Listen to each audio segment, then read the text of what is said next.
Salı pazarında sarımsak satmaktayız. Anla, tarih söyle. 08.25 2025 8 saat lan. tarih mal. 26 lan bu. Oğlum saatte söylüyor. Her neyse. Sarımsak pazarında bulunmaktayız. Sattık mı sarımsak? Satmadık. Bu pazar durgun. Pazar durgun bu. Satış yok. Alıcı da yok. Alıcı da yok.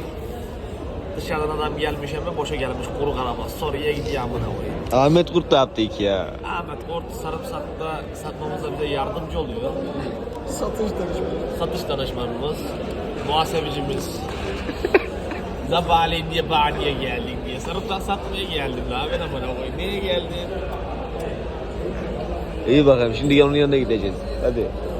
Çay içiyoruz. Herkes kahvede çay içiyor. Sarımsakları kim satın alacak? Satamaz abi.